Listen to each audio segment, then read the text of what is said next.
শুধুই আপনি। অভিনন্দন। অভিনন্দন, আপনি মা হতে চলেছেন।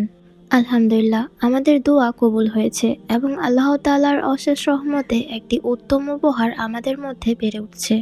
আমাদের মধ্যে অনেকেই প্রথমবার মা হওয়ার এই মধুর স্মৃতিটি পরম যত্নে আগলে রাখেন। এই সময়ে একজন নারী যেন সম্পূর্ণ ভিন্ন এক মানুষে রূপান্তরিত হয়ে যান।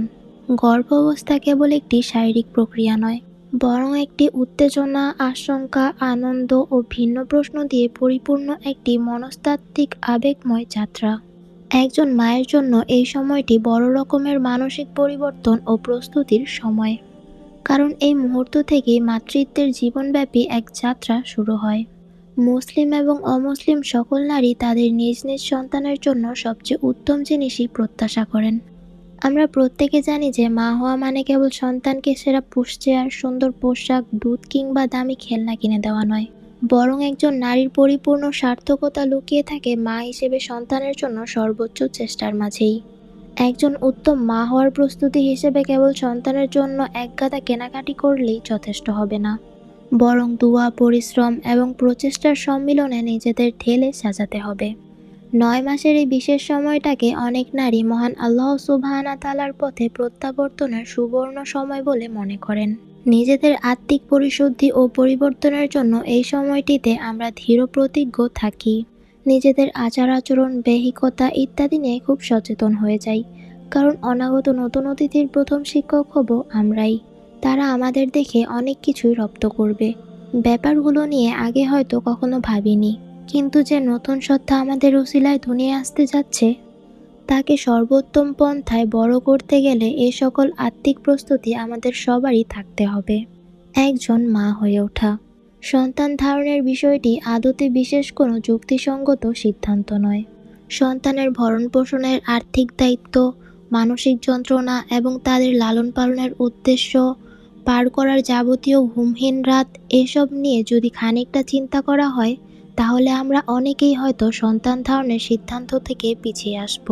আপাতদৃষ্টিতে এই উক্তিটি হাস্যকর মনে হলেও দুঃখজনক ব্যাপার হলো সন্তান জন্মদানের বিষয় বর্তমানে বহু নারীর চিন্তাভাবনা ঠিক এরকম। গেনলে তার উক্তির সাথে আরও যুক্ত করেন, তাহলে কেন অধিকাংশ নারীর সিদ্ধান্তকে সকল নারীর পছন্দ বলে চালিয়ে দেওয়া হবে? তিনি যদিও একটি মজাদার প্রশ্ন করেছেন, কিন্তু প্রশ্নটার কোনো উত্তর তিনি দেননি। তিনি জানতে চেয়েছেন কেন আমরা মা হতে চাই। এই প্রশ্নের সুদুত্তর যেহেতু তার কাছে পাওয়া যায়নি, প্রশ্নটা আমরা নিজেরাই নিজেদের করতে পারি। সন্তান ধারণের ব্যাপারটিকে আমরা মা হতে চাই না বলে আমরা অধিকাংশই বলি আমি বাচ্চা নিতে চাই। বাচ্চারা খুবই মিষ্টি ও আদরণীয় হলেও মা হতে চাওয়ার ব্যাপারটি অনেকটাই বিষণ্ণ আর ক্লান্তিকর দায়িত্বে ভরপুর। সম্ভবত একটি নতুন সত্তাকে নিজের ভেতরে ধারণের বিষয়টি যখন জানতে পারি, তখন থেকেই মা হওয়ার অনুভূতিটা আমরা উপলব্ধি করতে শুরু করি। আমরা কেন মা হতে চাই? এই প্রশ্নটি খুবই অস্বাভাবিকীয়, কেননা এর সাথে মা হতে চাওয়ার উদ্দেশ্য জড়িয়ে আছে। আর এই প্রশ্নটি তখনই আসে যখন কিনা মা হতে চাওয়ার ব্যাপারটি আমরা প্রথমবারের মতো চিন্তা করি। এই যে মা হতে চাওয়ার ইচ্ছা, এর গুরুত্ব সর্বোচ্চ, কারণ রাসূলুল্লাহ সাল্লাল্লাহু আলাইহি সাল্লাম বলেছেন, সমস্ত কাজের ফলাফল নির্ভর করে নিয়ত বা ইচ্ছার ওপর, আর প্রত্যেক ব্যক্তি তাই পাবে যা সে ইচ্ছা করে। সন্তান নিতে চাওয়ার কারণ বিশ্লেষণ করা একটি অতীব গুরুত্বপূর্ণ বিষয়। এই গুরুত্বপূর্ণ বিচারের জন্য আমরা নবীজি সাল্লাল্লাহু আলাইহি সাল্লামের হাদিসটির ওপর আলোকপাত করতে পারি। সন্তান ধারণের বেলায় যদি আমাদের উদ্দেশ্য উত্তম এবং পবিত্র হয়, তাহলে সন্তানের সাথে কাটানো প্রতিটি মুহূর্তের জন্য আমাদের আমলনামায় সওয়াব যুক্ত হতে থাকবে।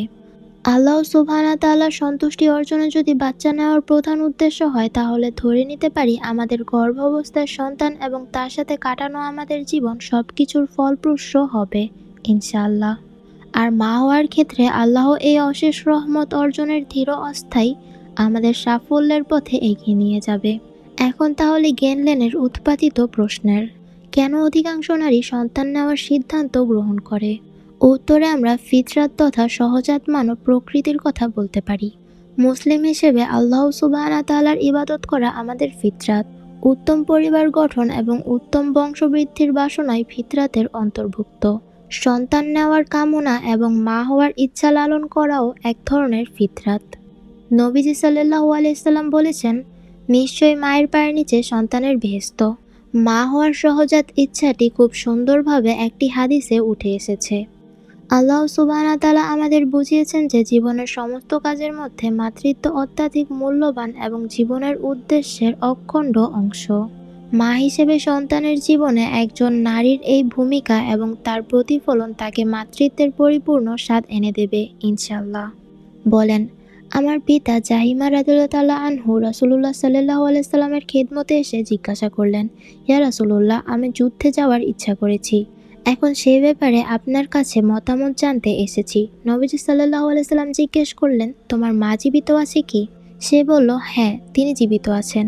নবীজি সাল্লাল্লাহু আলাইহি সাল্লাম বললেন, তার খেদমতে লেগে থাকো, কেননা জান্নাত তার দু পায়ের নিচে। সুনানুন নাসাই, হাদিস 3104। মহিমাময়ী মা। গর্ভকালীন সময়ে আমাদের জীবনে মায়ের মর্যাদা এক নতুন রূপে ধরা দেয়। প্রকৃতপক্ষে এই সময়ে আমরা আমাদের মায়েদের ভোগকৃত সকল কষ্ট নিজেদের মতো করে অনুভব করতে পারি। আর সত্যি বলতে এই পর্যায়ে এসেই আমরা কেবল মাতৃত্বের আসল স্বাদ আস্বাদন করতে পারি। পবিত্র কুরআনুল কারিমে আল্লাহ তাআলা মাতৃত্ব, গর্ভাবস্থা এবং স্তন্যপান করানোর বিষয়ে ঘোষণা করেছেন। আমি মানুষকে তার মাতা পিতার প্রতি সদয় ব্যবহারের নির্দেশ দিয়েছি, কেননা তার মা তাকে কষ্টের সাথে গর্ভে ধারণ করে এবং কষ্টের সাথে প্রসব করে। তার গর্ভধারণ ও দুধ ছাড়ানোর সময়কাল 30 মাস।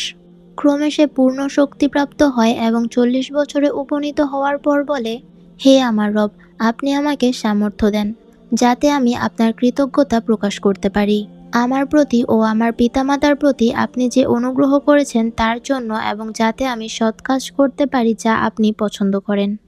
আমার জন্য আমার সন্তান সন্ততিদের সৎকর্মপরায়ণ করে দেন। আমি আপনারই অভিমুখী হলাম এবং আত্মসমর্পণ করলাম। কুরআনুল কারিমে অনেক স্থানে আল্লাহ সুবহানাহু ওয়া তাআলা ঘোষণা করেছেন, আর আমি মানুষকে তার পিতামাতার সাথে সদ্ব্যবহারের জন্য জোর নির্দেশ দিয়েছি। তার মাতা তাকে কষ্টের পর কষ্ট করে গর্ভে ধারণ করেছে। তার দুধ ছাড়ানো 2 বছরে হয়। নির্দেশ দিয়েছি যে আমার প্রতি ও তোমার পিতামাতার প্রতি কৃতজ্ঞ হও। অবশেষে আমারই কাছে ফিরে আসতে হবে। গর্ভাবস্থা এবং স্তন্যপান করানোকে বিশেষভাবে উল্লেখ করে আল্লাহ সুবহানাহু ওয়া তাআলা 2টি নির্দেশ দিয়েছেন। 1. মাতা পিতার সাথে ভালো আচরণ করা। 2. আল্লাহ তাআলা এবং মাতা পিতার প্রতি কৃতজ্ঞতা প্রকাশ করা। এই পৃথিবীর আলো দেখার আগ থেকে মা আমাদের ভালোবেসেছেন এবং গর্ভকালীন সময়ের সকল কষ্ট হাসিমুখে সহ্য করেছেন। না দেখেই আমাদের জন্য তারা সকল কষ্ট আলিঙ্গন করে নিয়েছেন। পৃথিবীর সকল নিয়ামতের জন্য যেমনটা আমরা আল্লাহ তাআলার কাছে কৃতজ্ঞ, ঠিক তেমনি বাবা মায়ের প্রতি আমরা সমান ঋণী। যেভাবে আল্লাহ সুবহানাহু ওয়া তাআলার কৃতজ্ঞতা প্রকাশ করে শেষ করা যাবে না, ঠিক তেমনি বাবা মায়ের ঋণও কখনো শোধ করা যাবে না। একজন সন্তান কখনই তার বাবার ঋণ শোধ করতে পারে না, যদি না সে তার বাবাকে কৃতদাস হিসেবে পায় এবং তারপর তাকে মুক্ত করে দেয়। আবু বুরাইদা থেকে বর্ণিত। আবু বুরাইদা রহিমাহুল্লাহ বলেন, তিনি একবার ইবনু উমার রাদিয়াল্লাহু তাআলা আনহার সাথে ছিলেন। তখন তিনি দেখলেন ইয়েমেনের এক ব্যক্তি তার মাকে পিঠে বহন করে বাইতুল্লাহ তাওয়াফ করছিলেন আর কবিতা আবৃত্তি করে বলছিল, আমি তো আমার মায়ের কাছে নিজেকে মনে করি উটের মতো, আমি তার পায়ের আঘাত পেলেও তা সহ করি, মনে করি না কোনো ক্ষত। এভাবে নিজের মাকে পিঠে বহন করে তাওয়াফ করতে করতে এবং কবিতা আবৃত্তি করতে করতে এই লোক ইবনু উমার রাদিয়াল্লাহু তাআলা আনহুকে জিজ্ঞেস করলেন, আমি কি আমার মায়ের প্রতিদান দিতে পেরেছি বলে আপনি মনে করেন? জবাবে ইবনু উমার বললেন, কখনোই নয়, তোমার মায়ের একটি দীর্ঘশ্বাসের প্রতিদানও তুমি এখনো দিতে পারোনি। মাঝে মাঝে গর্ভাবস্থায় নিজেকে মা বাবার রূপে কল্পনা করি, বিশেষ করে প্রথমবার মা হওয়ার সময়টাতে কল্পনার সরোবরে সাঁতরাই। এইসব কল্পনায় সবার আগে নিজেদের বাবা মায়ের কথাই মাথায় আসে। তবে এখন বাবা মা হওয়ার উপলক্ষ কেবলই আমাদের। এই হিসেবে নিজেদের গড়ে তোলার জন্য একটি উত্তম সময়। গর্ভকালীন সময়ের 9টি মাস হলো মাতৃত্ব জীবন শুরু করার এক অদ্ভুত অনুভূতি। একটু আগে আমি আল্লাহ তাআলা কুরআনুল কারিমে বলেছে যে কথাগুলো বললাম সেগুলো হলো সূরা আহকাফ আয়াত নম্বর 15 আর সূরা লোকমান আয়াত নম্বর 14, ওইখানে উল্লেখিত ছিল। আর এখনকার হাদিসগুলো হলো সহিহ মুসলিম হাদিস 1510 আর বাইহাকি সুয়াবুল ইমান 7550 আর আল আদাবুল মুফরাদ 11। এখন মূল আলোচনায় যাওয়া যাক, যা আমাদেরই জীবন থেকে আলাদা নয়, বরং জীবনের সাথে মাতৃত্বকে আরও বেশি ঘনিষ্ঠ করে তোলে। মা হয়ে ওঠা বিশাল এক ব্যাপার এবং এর অনুভূতি সত্যি অসাধারণ। সন্তানের জন্য আমরা কত রাত নির্ঘুম কাটিয়েছি, কত অর্থ তাদের পেছনে ব্যয় করেছি, কত সময়, শ্রম ও কষ্ট তাদের জন্য বরাদ্দ করেছি। এসব নিয়ে মাতৃত্বের বিশালতা কখনোই পরিমাপ করা যায় না।